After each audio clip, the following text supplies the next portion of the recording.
Welcome, everyone, and I am really excited to be here. I am guest hosting this webinar, and for those of you who don't know me, my name's Ronda Ansted, and I am an RPCV and served in South Africa from 2007 to 2009, and have been involved in career coaching really specifically for people who want to make a difference in the world. I have worked with a lot of RPCVs. I love working with RPCVs, and I have been involved with the National Peace Corps Association.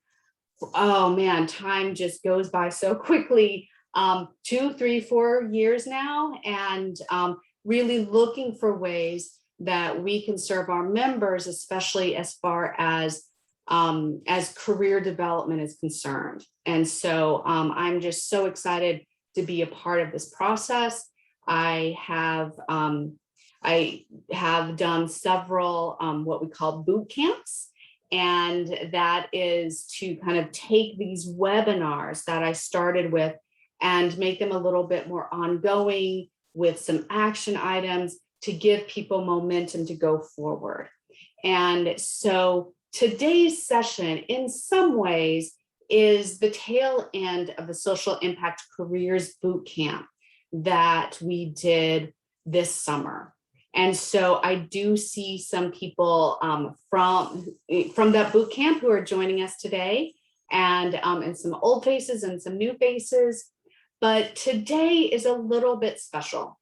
I do have a little bit of content prepared, but really the goal is to give you an opportunity to talk about the challenges that you're facing in finding your right fit career. And so as we're going forward, please feel free to enter into the chat your years of service and where you served as a Peace Corps volunteer, as well as anything that you're struggling with and would like to do some mini coaching with.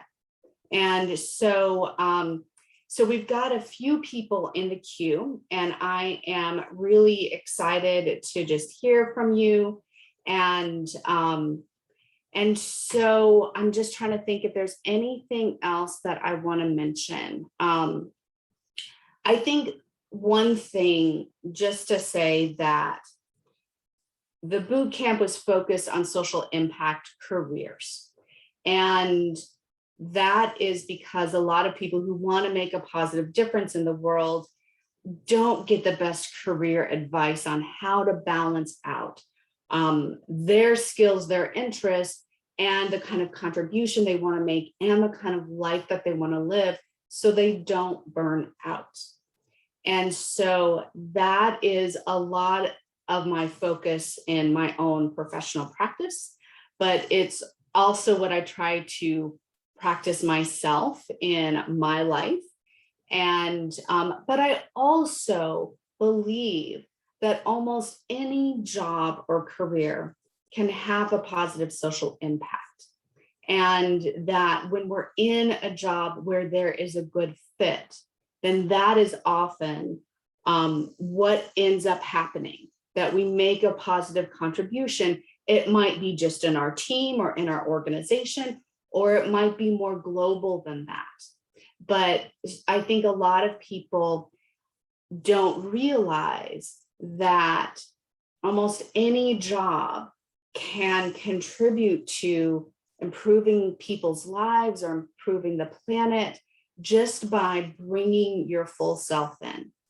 And so if you're saying, well, the kind of work that I want to do isn't exactly social impact, don't worry about being off topic, because I think everything is kind of on topic here. And so that being said, I would just like to ask, who is going to be the first person that we're talking to today? So Hannah, who do we have lined up here? A couple people have mentioned some struggles that what they want to focus on. Nancy said figuring out what's next. AV, I'm sorry if I'm pronouncing your name wrong, says difficult finding jobs I'm as passionate about as Peace Corps service. Yes, that's a big one. And so let's see. So who would like, do any of those want to be a part of the mini coaching session? They have not stated that they wanted to participate, but if you want to, please speak up and join Rhonda. Okay, yeah. And I did notice that Kelly has, so Kelly and I have worked together previously. We've had some conversations. So, so Kelly, would you want to step up and be a part of this? And if so, just unmute yourself and we could get started. And if that is too much on the spot, no worries. We can talk with someone else. Sure, I'd be happy to step up. Oh, good, good. All right, so I'm going to stop sharing my screen. Kelly, do you feel comfortable turning on your video? If not, that's completely fine. But just so so we can put a face here. So Kelly, good to see you again. How are you? I'm good. How are you?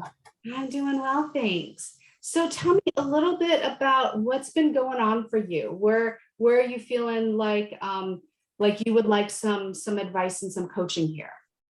Yeah, so I have a job, but it's a contractual job. So, it's a short-term job, and I'm looking for something where I'm more in like a long-term position, because a lot of my jobs, including Peace Corps, have been very short-term. Yeah. And my background is education and communication. And so I know there's plenty of jobs out there that fit that, and being able to find something longer term is something that I'm looking for. Yeah. So tell me a little bit about the kinds of jobs that you want to do, not just what you can do, but what are you really looking for? Yeah. So, I mean, ideally, and I've thought about this quite a bit, I would like something preferably like in an education setting, whether that's like a university, a community college, something that allows me to work in that kind of setting where people value education. Because I've worked in like K through 12, and I enjoy it, but it's not as challenging and as engaging as I'd want. But doing communication in kind of a university or college setting where I'm writing newsletters, or I'm doing social media, anything that is communication, videos, things like that, but still interacting as well with, students and staff, and something along those lines. Yeah. So, so tell me a little bit about how you've been looking for jobs. So, so whether, you can tell me how you got your current one, but just say a little bit about your strategy here. Yeah, I think it's really important. I mean, I think a lot of us hear this, but who I think can really make a difference. And I think I've been pretty fortunate with jobs to have all these connections kind of through LinkedIn, whether they're return Peace Corps volunteers, whether they're, because I did Americorps too, having kind of those connections, I think have really made a difference. And I think having a variety of skill set and skills and job experiences, I think has also played an important role, because like I said, I've done things from Peace Corps to Americorps to working in universities to like local government. And while I've loved every job that I've had, it's just, it hasn't been that right fit. It hasn't been the, this is where I see myself in 5 years. So knowing who to network with, but I think my current job, I think I found just probably through luck. It might have been through maybe a connection through like an RPCV, but I think LinkedIn and all of those networking connections can be a huge asset when you're looking for jobs. Yeah. So, so your current contract, do you think that what you're doing now is a good fit for you if it were permanent full-time? Possibly. I mean, it has its pros and cons. And I think part of my like job position is more communication focused, and part of it is doing kind of outreach and education. And while I see the benefit of both, I think sometimes more of the outreach part is not, I mean, it's in line with what I want, but it's not like where I see myself using my communication skills to really further and educate not only myself, but others. So it's kind of a half and half, I guess. So, so it sounds like if you had less of the outreach and more of the communications, that might be a better fit for you. Is that right? Right. Yep. Okay. And because there's, so is there any possibility that this could lead to full-time work, or is it pretty clear that this is just contracting? I mean, because it's based, I mean, part of my, or most of my job is COVID related. So because it's, I don't know what the word is, but because it's kind of COVID focused, you know, whenever we've hit a percentage of people getting vaccinated, you know, whenever we've kind of hit that level where it's just like they feel like my local government, my city feels like they've made an impact with contractors, then it might be kind of the end. But I've also seen a lot of turnover too in this job, where a lot of city employees that work with the health department I work with are not happy. And part of that could very easily be COVID too, where they're just burnt out. And this is something they did for 20 years and they said, forget it. This is not what I signed up for. And I think a lot of people do in healthcare, unfortunately, because of COVID. But so, yeah. Yeah, I mean, you bring up a really, really good point in that there, you know, I am sure a lot of people have heard about the Great Resignation. Like a lot of people are realizing, oh, what I've been doing the past 20 years is not working for me anymore, or maybe hasn't worked for me anymore. And so we live, I've been saying this for 18, 19 months now, you know, we're living in interesting times, and that this does give us opportunities because a lot of people are quitting. So that means that that there might be some openings that were a poor fit or no longer a good fit for somebody, but is now a good fit. And honestly, education is another one of those areas. So the fact that you are interested in education, that's really what you want to be. Communications at the college and university level is super important right now. And especially, you know, your COVID communication experience might be a really good asset for a job right now. And tell me, where do you live, and do you want to work remotely, or do you want to work locally? Yeah, so I'm in Detroit, Michigan. Okay. And my role with my current job is remote, but we still do, like I said, we do outreach and we're out in the community. So it is kind of a nice balance to be able to do remote work. I'm more of an introvert, so I feel like often being at home, I can get a lot more done without distractions of coworkers. But there's also, I think many of us, whether we're introverted or extroverted, I think many of us miss that camaraderie of having coworkers around, having coffee breaks. So I find, you know, again, it's kind of this in between, like sometimes I love it and sometimes I could do without it, but I'm grateful as well to have some remote, some outreach where I'm out in a community. So it's a little bit of both. Okay. So I think that what I'm going to recommend is, so before I go off into that, do you want to stay where you're at, or are you open to moving? I am open to moving. Okay. Okay, so that gives us a lot of different areas to kind of focus in on. And one of the things that I want you to think about is where do you want to live? And do you know that, or, is it wide open for you? I mean, I've grown up here, but I've lived in quite a few locations. And I think the Midwest is still, someplace, and I have nothing against places on the East Coast or West Coast where hurricanes or wildfires happen, but I just feel like the Midwest, or kind of the central area, is a little more, I don't know, protected from all these natural things, especially with climate change. But that said, I mean, I'm kind of open to wherever a job is. I'm not gonna say, oh, they have wildfires there, I don't want to live there, but Right. But I think, this is one of the things that I think is really important, is to own what you want. right. And you don't have to justify it. It doesn't have to be, as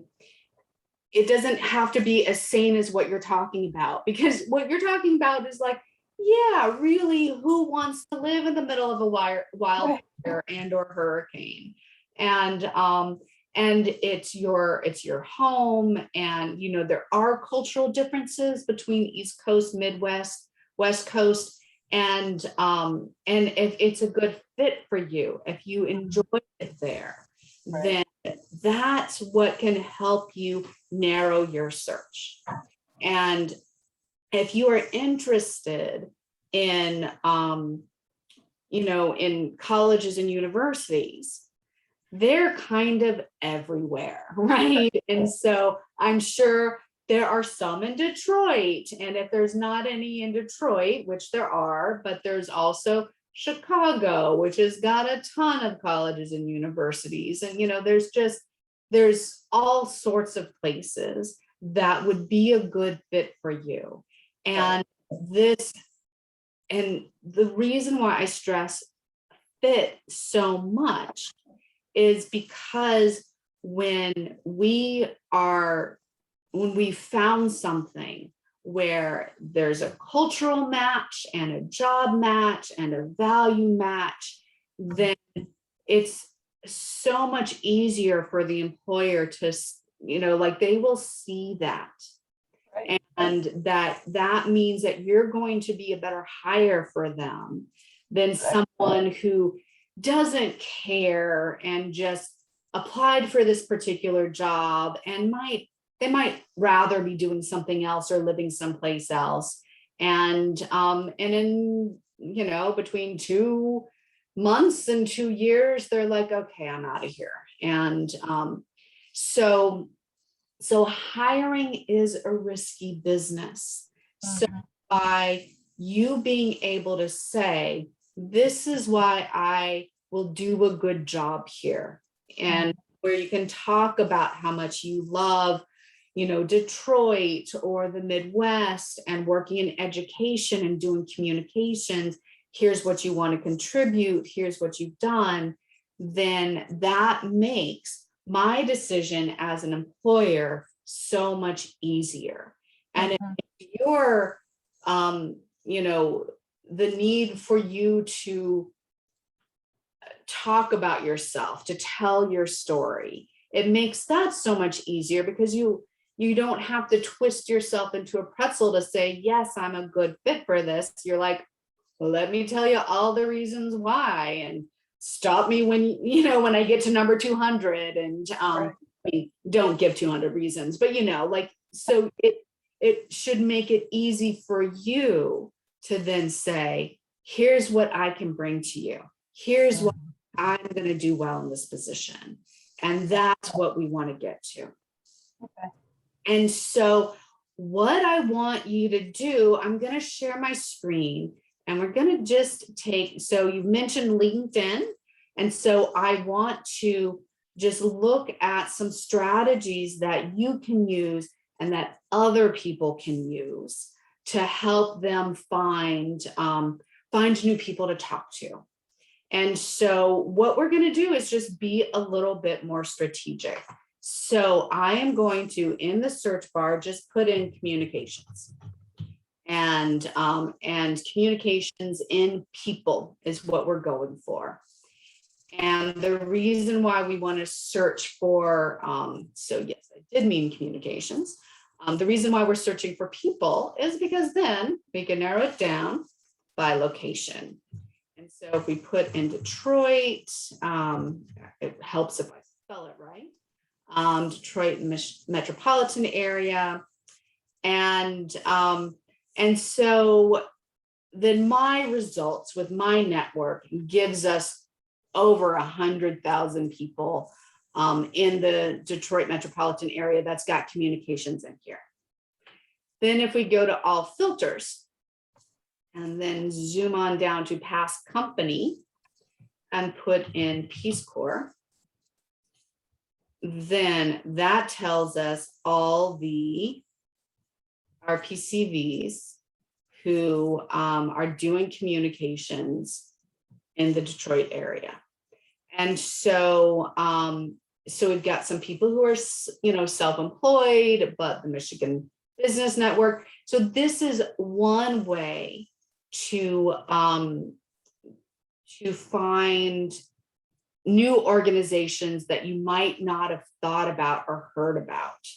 And so like Honest Game, I have no idea what that is, but VP of Communications and Social Impact at Honest Game, that sounds interesting to me personally. But if we go back to all filters, let me just show a couple of other things. So let us, then what we can do in industry is put in education, and we can put in higher education. And so then let's take a look. This might get a little bit too narrow. So here we are with 10 results where people have education, communications, and Peace Corps somewhere in their LinkedIn profile.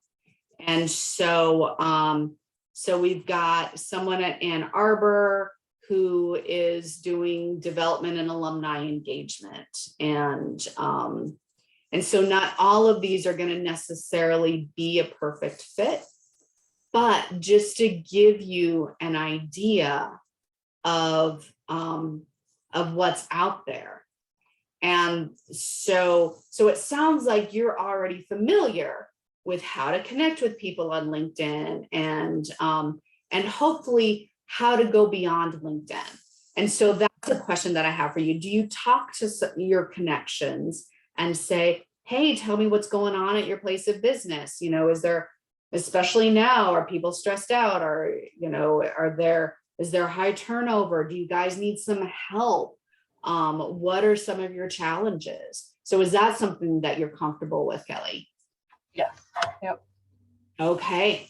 So that is what I want you to do going forward, is focusing in on higher education. And again, so the great thing about LinkedIn is that you can put in multiple locations. So then we can put in Chicago and let's see, Cleveland, whatever else you might be interested in. Let's just take a look. We're just adding Chicago. What does that do to our results? Yep. So that just gives us a few more people. And so what I think is going to make sense is to just keep expanding this. And these are just RPCVs, right? Uh-huh.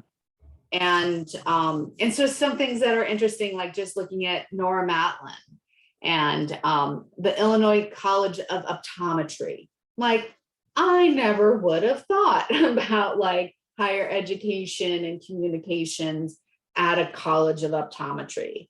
Uh-huh. But that is someone to talk to, because that might be a place that doesn't have as much pull.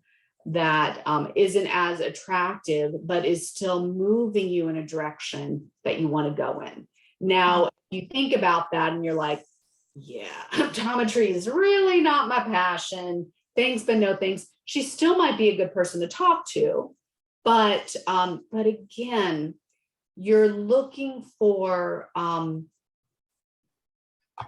you're knowing what is your ideal.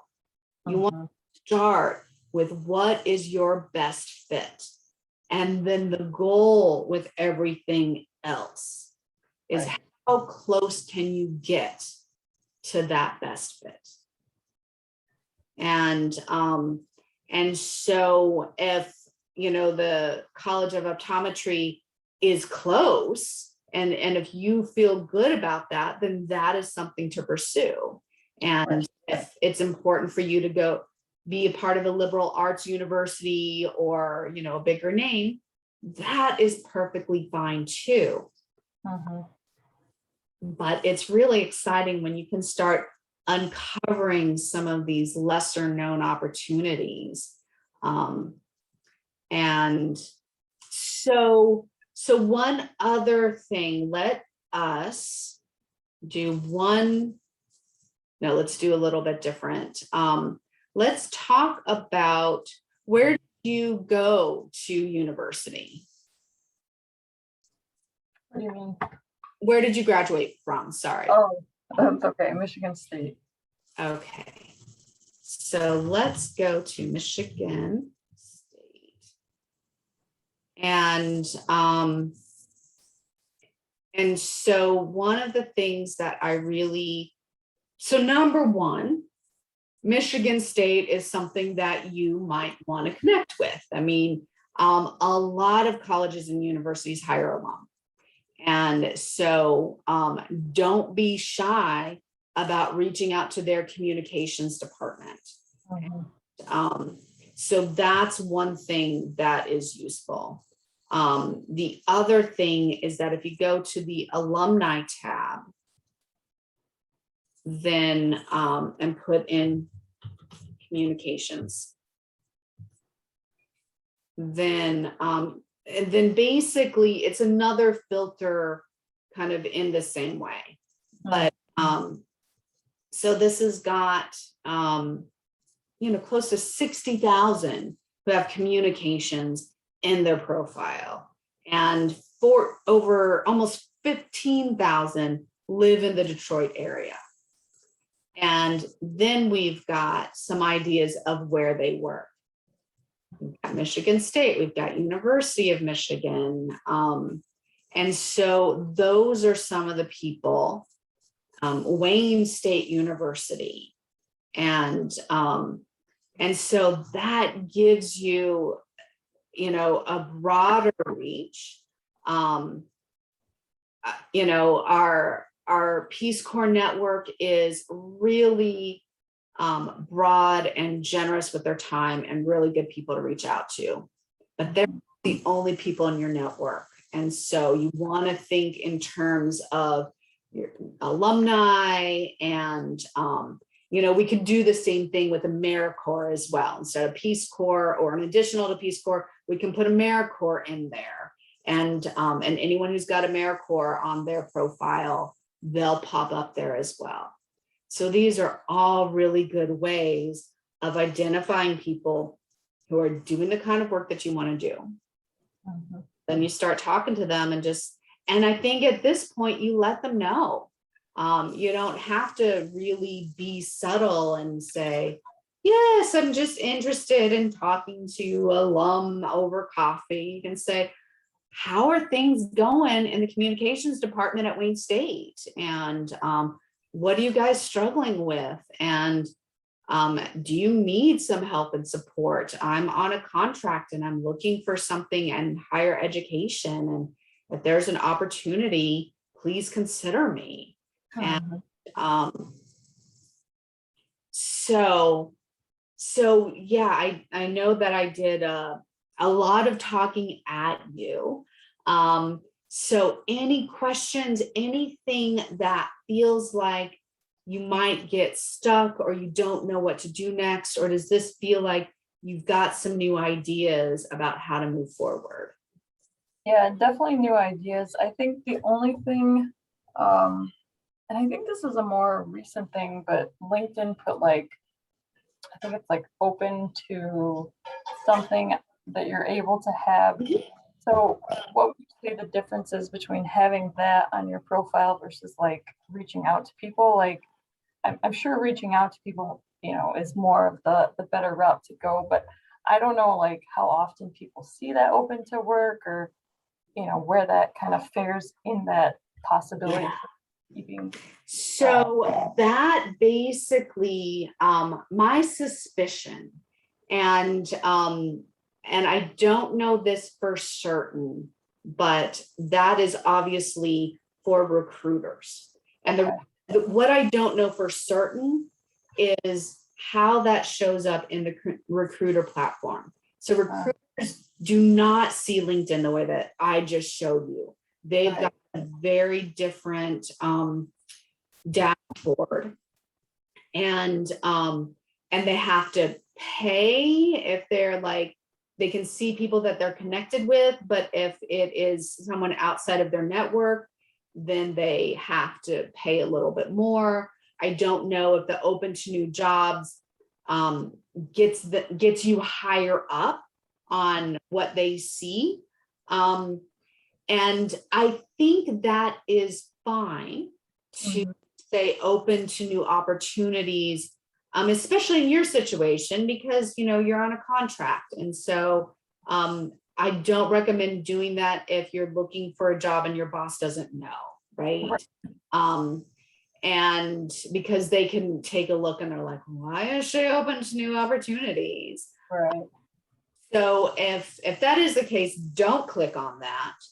But the challenge with that is that it is more passive. So we're waiting for people to contact you. Right. And it happens. And I know people who've been recruited through LinkedIn. The other thing that I want you to make sure that your LinkedIn profile focuses on what you want to do.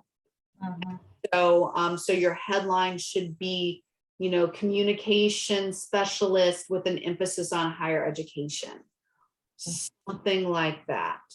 Your summary, you want to talk about, here's what I've done in education or higher education. So that I am a total stranger, I'm not going to pass you by if you're like, oh, health communications. Well, that's not what I'm looking for. Right. All right. So hopefully that'll keep you busy for a while, and really, and what, again, I want you to own is what you're looking for. You don't want another contract. You've done that for a while. It's fine in a pinch, but I want you to be clear and ask questions like, are there any permanent openings at your university? And things, and before you get to the interview process, you can ask members of the team, how often do you work remotely? Is that, what are they thinking is going to happen in the next year, right? Is the goal to get everybody back in the office, or are you seeing some ideas that remote work is still going to be okay? And it sounds like you would do best with a hybrid, right? With some in person and then some remote work. So that's what you want to be looking for. Okay. Thanks, Rhonda. All right, my pleasure. It's good to talk to you again, and good luck. And we're here for you if you've got any other questions going forward. All right, thank you. You're welcome. So Dan, I see that you've got a hand up. So just fantastic advice that you're giving to Kelly there. And Hannah pointed out to me that we do have a couple other people who are interested in sharing where they are and having a mini coaching session. It looks like is it Kristen Vogel? Are you going by the alias Avi today? Yeah.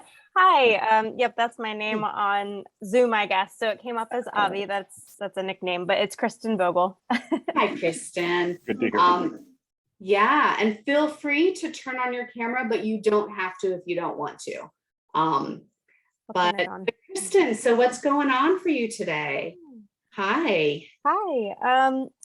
Okay, so I guess the short story is that I guess I would start by saying I'm a Jane of all trades. So it's like I feel like I've just done so many great but like random different jobs.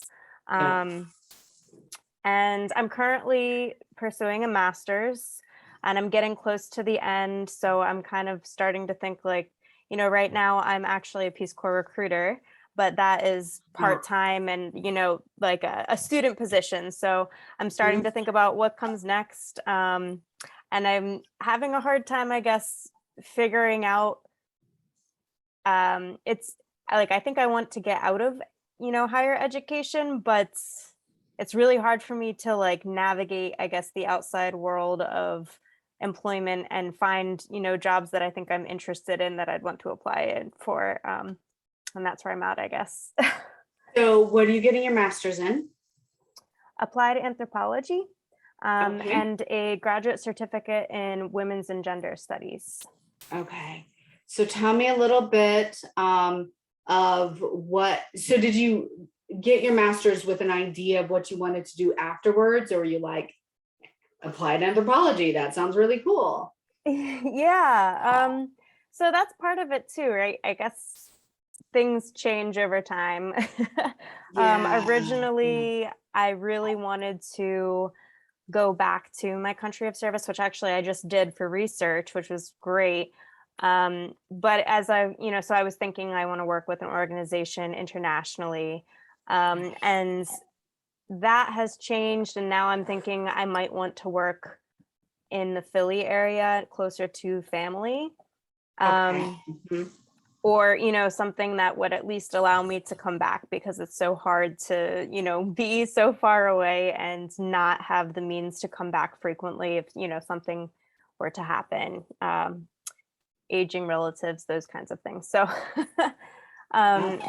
so that's kind of where my head is at now. And I think that shift happened throughout my master's. And so now I'm kind of just trying to figure out like how to translate that to a different opportunity. Yeah. Do you enjoy the research? So applied anthropology is pretty researchy, but it's also, it can be used in a lot of different contexts. So, you know, because it's a lot of times it's, you know, like interviews and focus groups and, you know, understanding needs and all of those kinds of things. So the work that you've learned how to do, what you did in your field work, did you enjoy that kind of work? I really do enjoy the field work. You know, the data analysis I enjoy, but it's, you know, like sitting at a computer, those things, I really enjoy like interacting with people. I enjoy doing the interviews. I enjoy doing the focus groups. That's the part that I really enjoy, I think. Okay.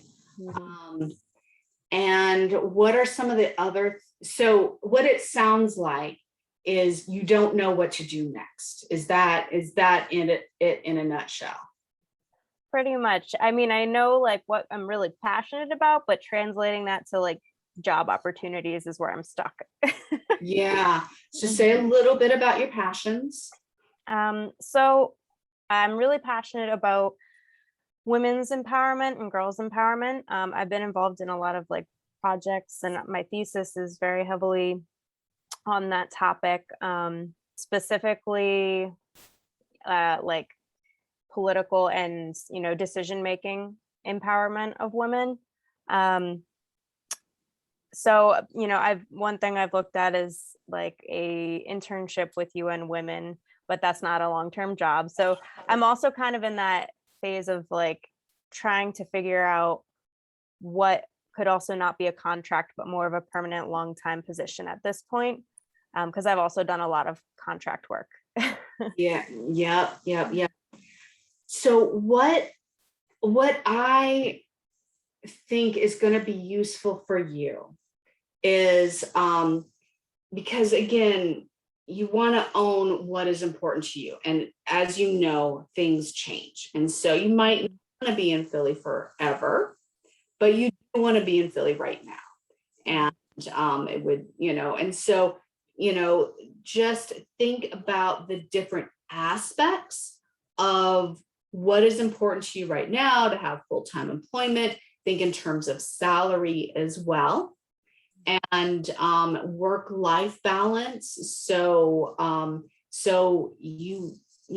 family and aging parents, or that we want to give ourselves the resources, both time and energy, to do the kind of work that we want to do, to live the kind of life that we want to live.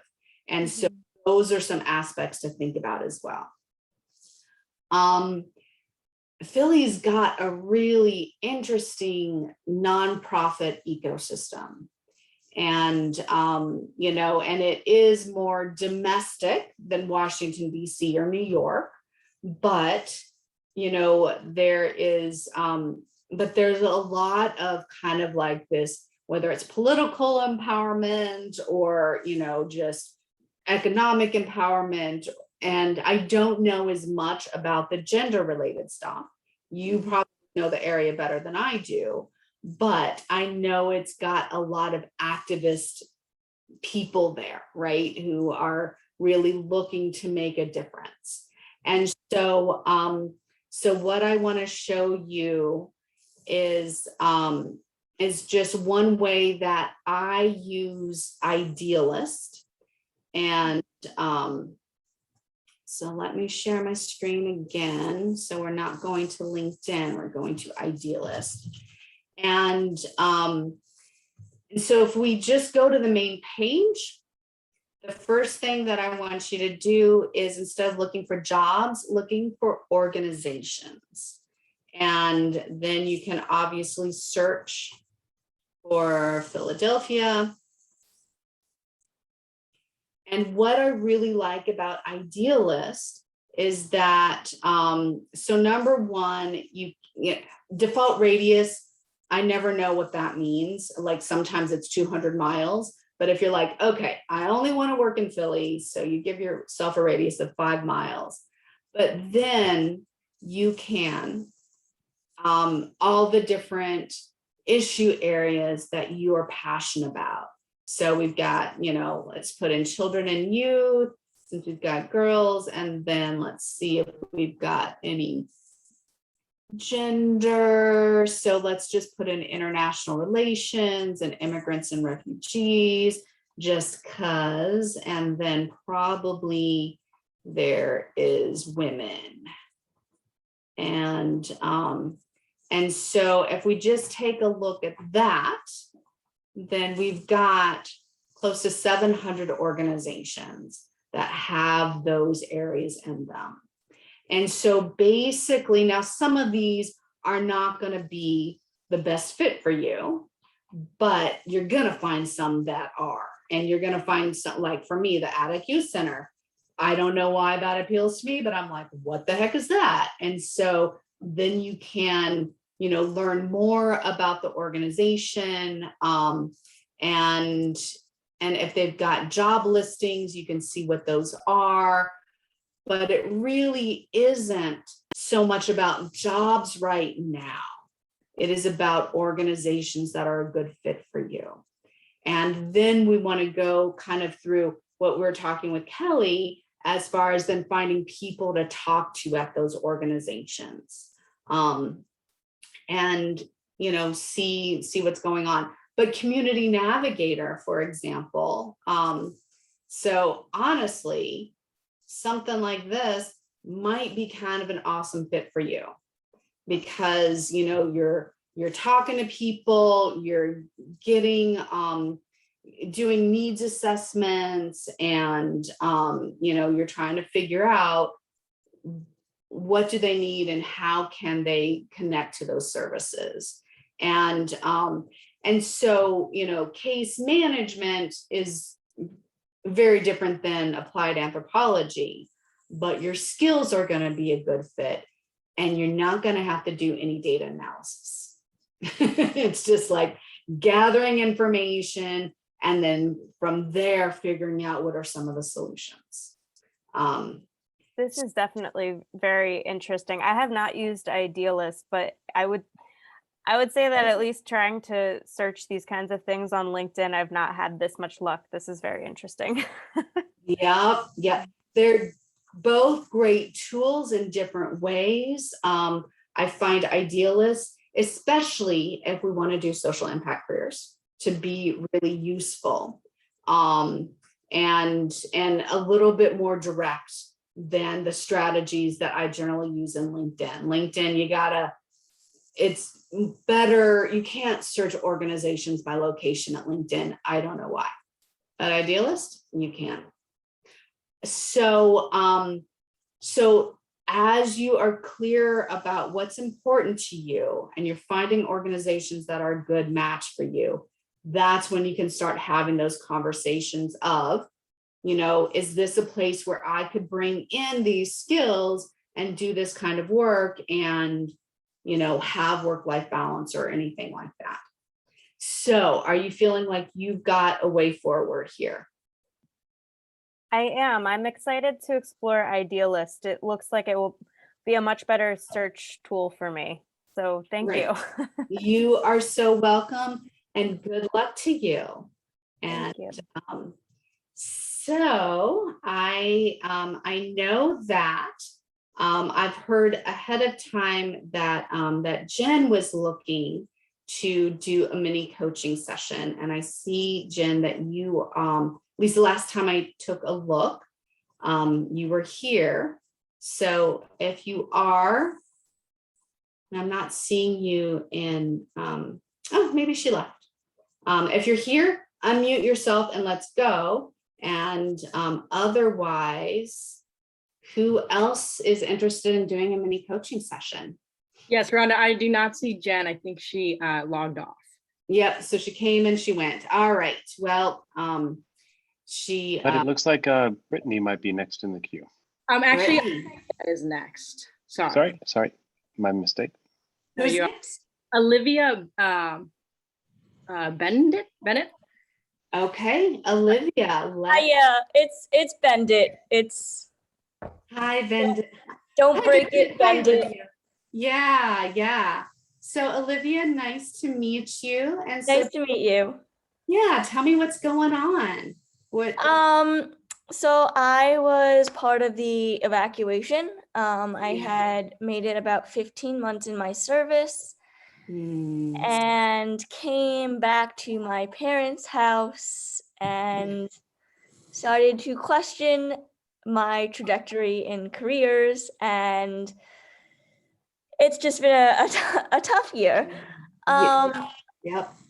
I studied public health with Gov and Psych in undergrad and worked in a few nonprofits in the DC area before I ended a service corps before leaving for the Peace Corps. The goal was to always get an MPH, but to get more experience and try to figure out what path to take before getting the MPH. Yeah. And then I came home and I was looking at jobs and not seeing anything that was jumping out at me or not feeling like I had the skills. And so I was doubting my trajectory and was thinking, oh, should I have gone into like a lawyer or a doctor or something that was a little more concrete, but also not really feeling drawn to those things. Yeah.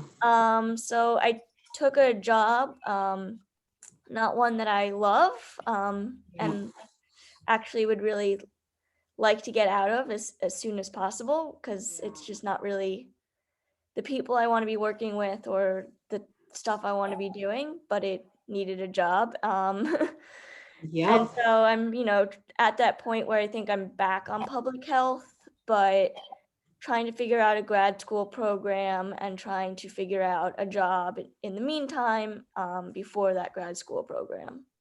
Yeah. So what I want to encourage you to do, so the things that I heard is that, you didn't see jobs that jumped out for you or that you didn't have the skill set for. Mm-hmm. So what I want to encourage you to do, at least short term, is set aside, I don't have the skill set for, and look for, because you can get the skill set. You already know that you're already thinking about going back to school, right? Mm-hmm. But what we want to figure out are what are the jobs that are interesting to you. Mm-hmm. And so I also encourage you to take an inventory of, in your Peace Corps experience, in your academic experience. Sorry, it's a dog in the background. Oh, yep, that is par for course these days. Yes. Yep. So all opinions are welcome. But so I want you to think through, what have you done either academically, professionally, in Peace Corps that you have enjoyed the most? So kind of similar when we're talking to Kristen, as far as, what are the aspects that you like and don't like? And sometimes thinking about your current job, so you don't like it, and you want to change it as quickly as possible. Yeah. So be clear about not only what is it that you don't want, but see if you can't turn that around into what you do want. And so I've done a little of that, and I think that for me, I really like collaborating, and like in a way problem solving and looking at social barriers and doing, like, I guess my passion has always been like the social, economic, and behavioral barriers of health, and how you kind of address community, like you do make programs and develop and implement programs based on like actual community needs and more marginalized communities. I just, as you were saying earlier with someone about thinking about where you want to end up and thinking about, I again got a little paralyzed in my year at home, where I thought, I like DC, but everyone I know, all my family is in New York. What do I do? I like international, but I don't want to live international. And so all of those questions turned into me going, oh, I have no idea where to go. But there's a lot here already, right? And so some of the things is to understand the why. What is it about international work that you love? And so that could be cross-cultural communication, it could be travel, it could be working in a different language. There's a reason why you're attracted to Peace Corps. There is, and you don't have to live abroad to do international work. A lot of international organizations need people in their headquarters to do the work, for example. But when you talk about the social and economic barriers to health access, for example, like for me, I hear a couple of things. One is policy, because that is something that needs to happen. But then you're also talking about program development. And so that would be probably nonprofit or government or academic work on, figuring out those barriers. And so some of the things that you can do, going back to Idealist, looking at the organizations in New York, because you want to live there. So again, own that. You don't have to work in DC simply because that's where a lot of the international jobs are. You don't want an international job. And New York has got some issues with health access in certain communities. So there's there's plenty of challenges to doing doing work there that you can get your teeth into. look in Idealist and look for the organizations that are focused on addressing, socioeconomic barriers to public health. Go on LinkedIn and again, do the search for RPCVs and whether that's in New York or some other place, but who have public health and put in, health access. Just look for different keywords. And what I want you to do is look for people who are doing really cool things that you're like, ooh, this sounds really interesting to me. And especially if they're an RPCV, then play the, hey, I got evacuated card, because you might as well get something out of that. And let me tell you, we all feel for you, like we all know that what you went through sucked. And so many people want to be able to help and support you.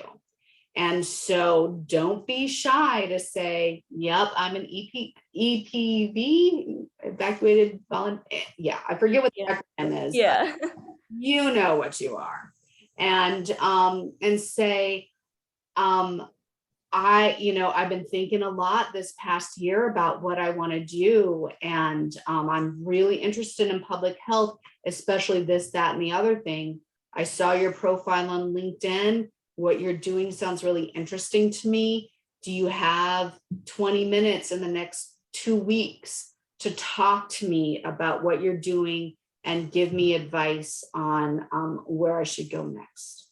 And can I just ask, so I guess I get a little intimidated with the RPCV group and everything. And when I first got home, everyone was posting and I couldn't even keep track. And I know it's a good resource. Is it appropriate to also write in there and network just by saying, like, I am interested in public health. I'm not really sure what avenue to go in, if anyone would mind speaking to me, and or going onto LinkedIn, and even if someone's a third connection, because I've tried going through like my first and second, and I've done a lot of networking, but now I'm kind of at that point where, I think, both. The answer to both of those is yes. What I want to say is that it is helpful to be more specific rather than less specific. And so again, you've got an idea of what you want to do. And even though you think you don't, as you're talking, you're getting really specific. You want to live in New York. You want to do public health, but you're really interested in these, in program development and barriers to healthcare. So put that in your post on RPCV group. Just say, anyone who is in that field or knows anybody and would feel comfortable giving me an introduction, please let me know. We like helping. We really do. And there's going to be somebody who's doing what you want to do that is really excited to talk to you. So give them that chance to do that. Yes, I like helping too. I just don't like asking. That's my issue. I know. Realize you are going to make somebody's day. This is something, this is someone that I can give advice to, and people see their younger selves and be like, I've got an opportunity to give advice that I didn't get when I was your age, and I want to be able to do that. So I know it's hard to ask, but know that on the other side, you appreciate it when people ask you for help, right? And so now it's time to give someone else that opportunity. And you could really use it right now, because then you can ask, what school should I go to? Do I need an NPH? Is there something, should I go into public administration rather than Masters of Public Health? Is there another thing that I haven't thought about? What's the most direct way for me to do what you're doing? Those are the kinds of questions you want to ask. Thank you. You are so welcome. And I'm so glad that you stepped up, and I hope this is helpful. And and I know that we're at our time. We've been going at this for an hour. I could talk to one other person, Dan, unless we need to get off now. So Dan, Hannah, I think what I'd like to do, Rhonda, thank you very much, first of all. This has been fantastic. I'm always really impressed by just the way you're able to problem solve with people, and the speed at which you're able to navigate things that take me forever on some of these platforms. And special thanks to Kelly and Olivia and Kristen for being vulnerable with us for a few moments. That was brave and hopefully useful for you. I did want to put in a plug before we end the recording, and maybe take, if you're open to it, Rhonda, one more person off the recording, because I think we're limited there. But before people disappear, I did put in, just for Olivia's sake, a link to, I think Hannah put in the link I recommended for the Women of Peace Corps Legacy affiliate group. But I had the same reaction, Olivia, when after the evacuation, is that those Facebook platforms just were blowing up with an overwhelming amount of information, and for me, kind of way too many people for me to find it useful or comfortable. But the individual NPCA affiliate groups are more intimate and more comfortable spaces, I think, for networking. And I hope you kind of scroll through our directory on our website. You can find the affiliate group directory and find one that, if you're from your country of service. I don't know if Ghana has a very active program, but certainly there would be one in your where you live or close by, and definitely some cause-related groups that you could get involved with. And that Women of Peace Corps Legacy is just one example of many that you can find and hopefully get involved in. Most of them don't even require you to pay membership dues anymore. So good luck for all of you that have been here. I'm going to stop the recording now. Thanks also to Hannah for backstopping here. Yes, thank you, Rhonda. Hannah. Rhonda, can't wait for the next one of these. Yeah, I love doing these, and I'm glad that they're useful. And it's so exciting to see where people are wanting to go, and to know that you can get there. It takes patience and perseverance, but it doesn't, the thing that's going to keep you from achieving what you want is by stopping too soon and by not asking for help. So I'm just really grateful for, again, everybody who stepped up, and for everyone else who is a part of this. And please take those messages, keep moving toward what you want, and keep asking for help, and you will get there.